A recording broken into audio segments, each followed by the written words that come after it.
It began with a sentence no one expected, sharp, emotional, and entirely out of character for a normally composed Jungkook. Moments after ending his live broadcast, he returned to Weverse with a statement that sent ARMY into a frenzy. Why would Jungkook reveal something so personal, and why now, when both he and Jimin are in the most guarded period of their careers? That question exploded across social media within minutes, reshaping the conversation around their dynamic in a way no one had predicted. Jungkook's live stream had initially felt routine, casual updates, light conversation, and small glimpses of his daily life. Nothing hinted at the emotional weight that would follow immediately after he pressed end.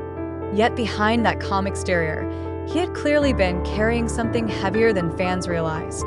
As soon as the broadcast ended, Jungkook posted a raw, unfiltered reflection, one that centered entirely on Jimin and one that changed the tone of the night. Observers noticed the unusual timing first. It wasn't common for Jungkook to follow a live appearance with another public message, let alone one filled with personal emotion. Industry analysts described it as a rare moment of vulnerability, especially coming from an artist known for his professionalism and restraint. But the content of his confession was what truly shocked ARMY. He spoke about a feeling he had been keeping to himself, one tied to Jimin's absence, influence, and long-standing role in his life. Jungkook wrote that while speaking during the live stream, he suddenly became aware of how much he wanted to say, but couldn't express in real time. That realization, he explained, pushed him to clarify his thoughts afterward.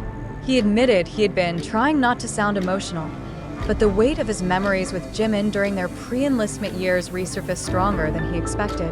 What began as a simple reflection quickly turned into a confession that fans described as deeply revealing and unexpectedly intimate. The central point of his message revolved around how much he relied on Jimin over the years, creatively, emotionally, and personally. He emphasized that Jimin was the one who consistently encouraged him during periods of self-doubt, even when the public never saw those moments. Jungkook revealed that during military life, the silence between schedules made him reflect on relationships he had taken for granted, and Jimin was at the top of that list. This acknowledgement struck ARMY with immediate force. For years, fans had witnessed the natural closeness between the two, but Jungkook rarely verbalized such sentiments with this level of clarity. His confession didn't rely on dramatic wording. Instead, it carried academic precision, emotional authenticity, and surprising directness. He noted that admiration for Jimin wasn't something that appeared overnight, but something that shaped him during critical turning points in his career. What intensified the shock was how Jungkook framed the confession. He implied he had been avoiding conversations about Jimin because he feared misinterpretation. He stated that every time he talked about Jimin publicly, reactions became exaggerated, and he didn't want to burden his friend. Yet on this night, for reasons he didn't fully explain, he felt compelled to speak regardless of the consequences. This single decision fueled wide speculation among fans and analysts alike. By the following hour, hashtags related to Jungkook's statement climbed into global trends.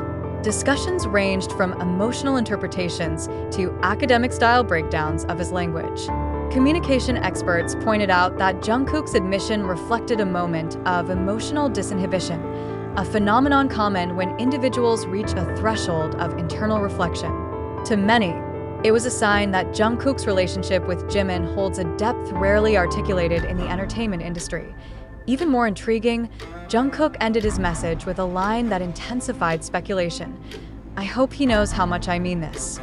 The ambiguity of "he" was immediately identified as referring to Jimin, but the phrasing made fans wonder whether Jungkook had reached out privately or whether this confession was the first time Jimin was hearing it. Despite the noise online, one thing became unmistakably clear. Jungkook's unexpected confession was not a publicity tactic, not an emotional outburst, and not a casual remark. It was a deliberate, heartfelt acknowledgement of a relationship that shaped both him and BTS in ways fans are still analyzing. The timing, the tone, and the honesty made it one of the most talked about moments of the year. The shock surrounding Jungkook's confession did not fade as the night progressed. Instead, it intensified. Fans scrambled to dissect every word he wrote, every expression he showed during the live stream, and every moment that seemed to hint at hidden emotions. Yet as the discussions grew louder, another question began to surface, one that demanded careful thought. How much of what we see, read, and share is truly grounded in verified reality, and how much is shaped by the whirlwind of online interpretation? This incident, like many others involving major K-pop figures, rapidly transformed into a global spectacle. But in the midst of the excitement, it is crucial to ask, are we witnessing an authentic emotional revelation, or is this narrative being amplified, or even distorted, by the echo chambers of social media? Even as fans expressed overwhelming support for Jungkook's vulnerability, skeptics argued that the story had grown far beyond its original scope, fueled by speculation rather than confirmed fact. Platforms like TikTok, YouTube, and Twitter played a massive role in magnifying the moment. Clips of Jungkook's livestream were uploaded, re-edited, slowed down, and analyzed frame by frame. Fan accounts added dramatic captions. Commentaries flourished. Some creators even presented theories wrapped in persuasive, almost investigative tones. But here arises another provocative question. When millions consume information shaped by social media editing, can we still call the result truth? Or is it merely a curated performance crafted by algorithms and engagement metrics? Many viewers claimed that Jungkook's tone during the broadcast already suggested emotional tension. Others insisted that his post-live stream confession matched patterns they had noticed for months. But if interpretations differ so widely, we must pause and reflect. Are we interpreting what Jungkook actually said, or are we interpreting our own projections, desires, and expectations? In an age where the audience often constructs the narrative faster than the artist can clarify it, distinguishing fact from perception becomes increasingly difficult. This brings us to a critical point. The material circulating among fans, including the narrative of Jungkook's confession, largely originates from secondary and unofficial media sources. The information comes from posts, fan edits, translated snippets, and commentary channels, many of which lack direct verification. So we must ask ourselves, if a story is built from fragmented content, can it be trusted without careful examination?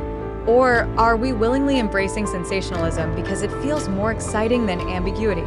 The emotional depth attributed to Jungkook's message has sparked heartfelt reactions, but heartfelt does not automatically mean factual. This moment encourages us to reflect on our own roles as consumers of digital media. Why do we so easily accept narratives that align with what we want to believe? What responsibility do we carry when we participate in spreading unverified information? These questions do not diminish the power of Jungkook's words. Rather, they highlight the importance of approaching them with balanced judgment. Consider how quickly the story escalated. Within hours, dozens of channels uploaded videos with titles like "Jungkook confirms everything" or "Jimin responds with hidden message," despite the absence of official statements. This trend raises another challenging question. Is the media shaping our reaction, or are we shaping the media by rewarding sensational headlines with clicks and engagement? The boundary between reporting and storytelling becomes increasingly blurred, especially in fandom spaces where emotion often outweighs objectivity. Even as fans celebrate the possibility of a deeper connection between Jungkook and Jimin, it is essential to remain aware of how narratives can be distorted. Emotional moments, once magnified through countless retellings, can evolve into near-fictional accounts that overshadow the original context. So we must ask, are we engaging with reality, or participating in a collective construction that prioritizes drama over accuracy?